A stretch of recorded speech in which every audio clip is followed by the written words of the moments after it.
let's get right into it. Yeah, we talk a lot about AIFSD these days. I want to start with a quick reminder that AIFSD is not only about coding. I think this is obviously the thing most people have in mind. But what we want to achieve with AIFSD is to embed GenAI in the whole software delivery lifecycle. And of course, I'm also having a very short talk. So I'm also not talking about the big picture, but I can give a glimpse on how I used it in the planning and the analysis phase, hopefully making the bigger picture so for all of us a bit clearer. Quickly about myself, I am a developer, but in my last project, I was staffed as a business analyst, and it was actually in a GenAI platform project. So this gave me a few challenges. First, from the project perspective, I had to understand what exactly is an agent. And secondly, it was the time where all these coding assistants were popping up. But I couldn't use them because, yeah, well, I was not writing code. I was writing stories instead. But for a software developer, I think the answer is clear. If you want to understand something, you need to build it. And that's what I've done. I've built my own assistant for writing stories. And today I want to take you with me on this journey. I will focus a bit more on the application than on the technical details. Yeah.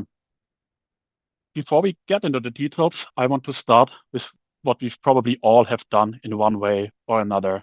I guess everybody has copied information from the ticketing system into an LLM and asked the LLM to improve it, if only to fix grammar and spelling errors, and then copy the whole thing back. The problems, I think, are kind of obvious. Copying is annoying. Formatting information, for example, gets easily lost.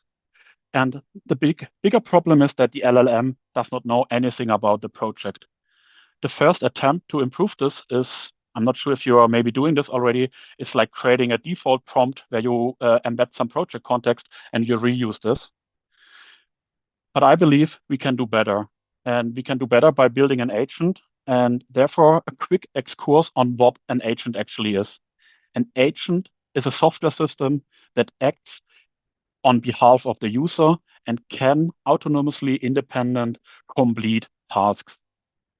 The main resource for the agent to fulfill and complete these tasks are tools.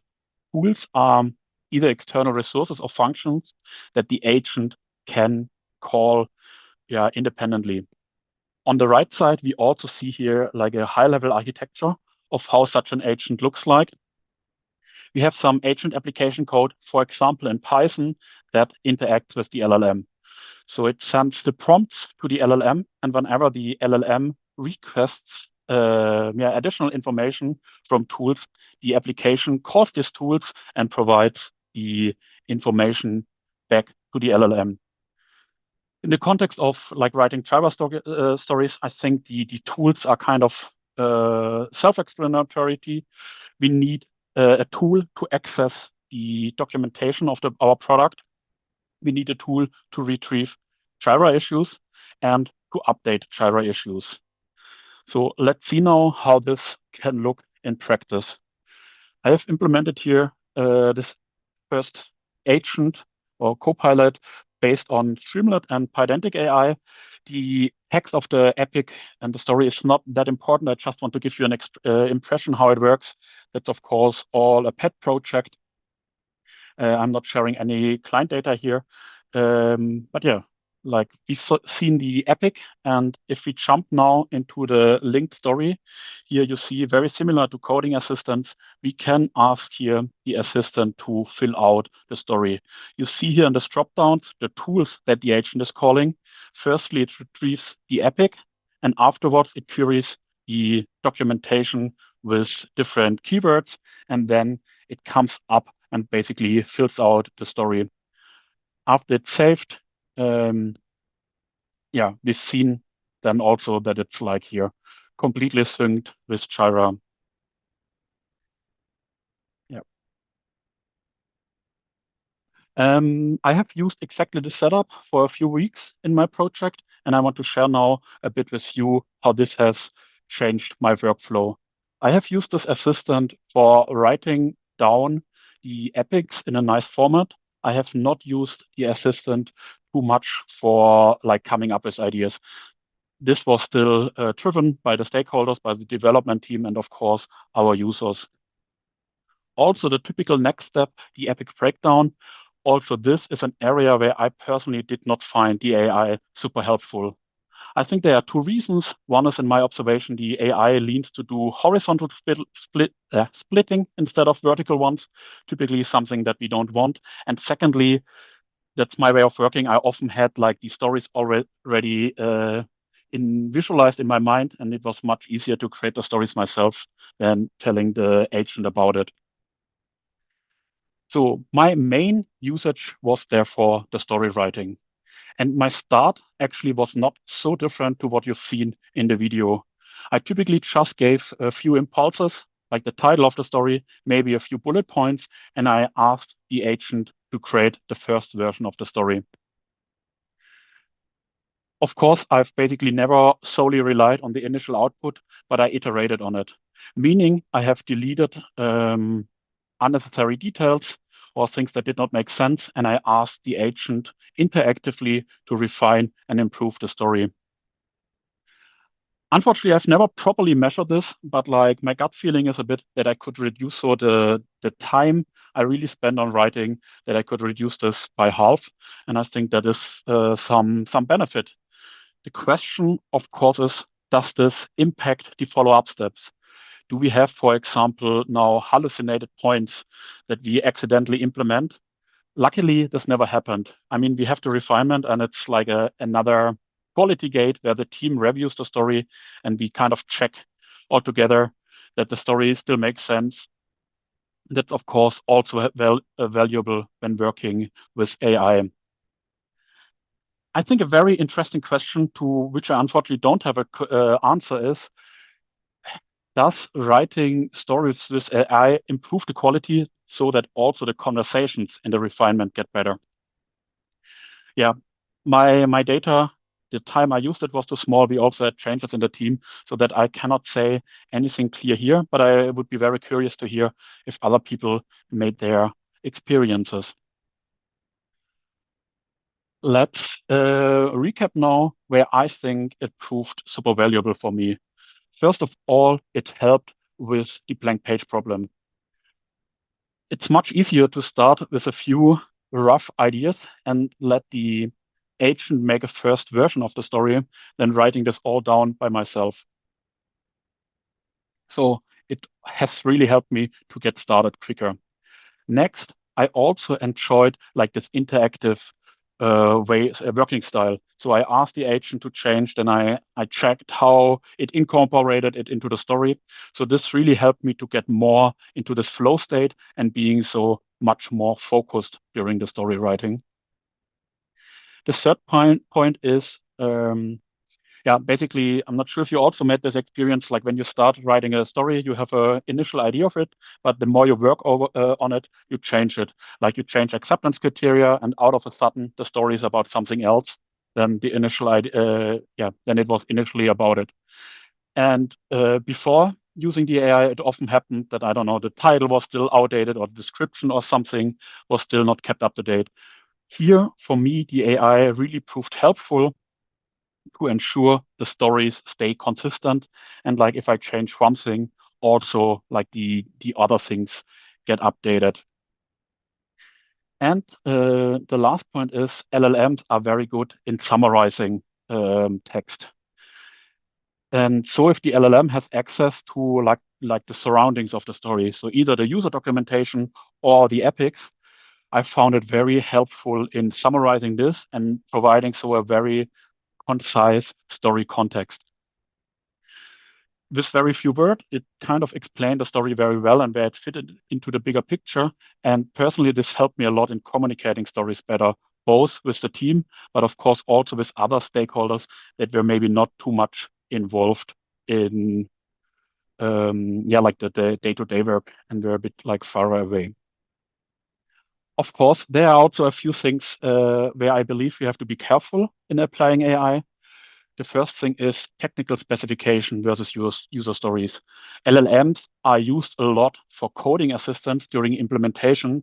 So probably it's not a surprise that LLMs have a tendency to include a lot of implementation details already when writing a story. I think it's clear to all of us that's something we have to be careful and should avoid, because user stories should focus on the value and on what we want to achieve and enable a conversation with the development team. So yeah, when working with AI, make sure to either remove this implementation details or prompt accordingly to avoid this from the start. The second point is very closely related. LLMs are very good in producing text.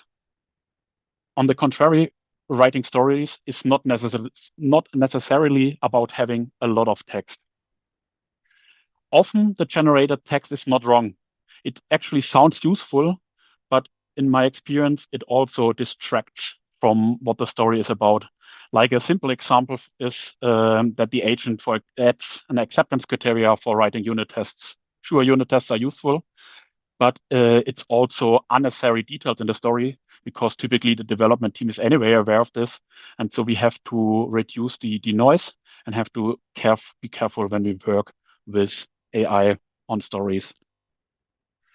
Yeah, and then the last point, I think that's the most abstract one. On the other hand, that's the one I want to stress out the most. You've seen it in the video earlier. It was never easier to come up with a story that looks very good on first sight. And we've all been in project situations where we are asked to plan ahead our stories for the next 3 months or so on. And this is now obviously totally easy with AI. You just give it the epics and say, yeah, here, generate a few stories for me. And you make the external stakeholders happy with showing them your story plan. But I think that's a false sense of predictability and planability, because the one thing that LLMs cannot do, they cannot discover the problem space together with your users, which is absolutely needed. And therefore, I really want to encourage you, also if AI now makes a few processes a little bit less painful, keep challenging these project processes and still think about which project processes make sense. Yeah, talking about user feedback for my first Jira assistance. I mean, I was my own user, so it was very easy to collect the feedback. And I discovered a few limitations. My setup was very limited to one specific workflow, actually editing of a single story. Customizations were difficult. If I want to change system prompts, I had to redeploy, and also exchanging the tools was not simple. From a UX perspective, I kind of lacked this delta view. I could not see the changes applied by the agent. And so the last weeks on the beach, I was thinking to myself, can't we actually do better, and can't we leverage existing coding assistants? So in the last weeks, I have built a prototype, which I believe is even more flexible and covers more scenarios. But yeah, it's a prototype. I have not yet really used this in a real project. I still quickly want to showcase this. You see here on the screenshot already the idea that here the stories are checked into as virtual files into Cursor in this sense, in this scenario. And if we see now the video, very similar to before, we can ask Cursor to actually fill out a story. The first thing it does, it checks out the epic so that it has the context of the story. Then it does further tool calls. For example, it searches the user documentation with dedicated keywords. And then eventually, yeah, it gets more information from Jira. And then at some point, it actually starts generating the story. Of course, I've increased the speed a bit, but we see this here, how this worked. And yeah, I talked about the delta view. Also in the video, I'm demonstrating this quickly by asking to remove the acceptance criteria. And then you clearly see this other change, and you can accept it or decline it. And back to Jira, we also see then that it has been updated. This opens the door for more complex workflows. Here, for example, I'm now asking the agent to create a new story based directly on the epic. You see a new file has been created, which then gets filled out. Yeah, I think it's just at the start. of more complex workflows that should be now possible with this. And that is also how I'm closing my presentation. Yeah, if you're interested and if you want to join me in this journey, please reach out to me if you have questions, feedback, or observations that are different to mine. Please reach out to me. Thanks everybody for listening.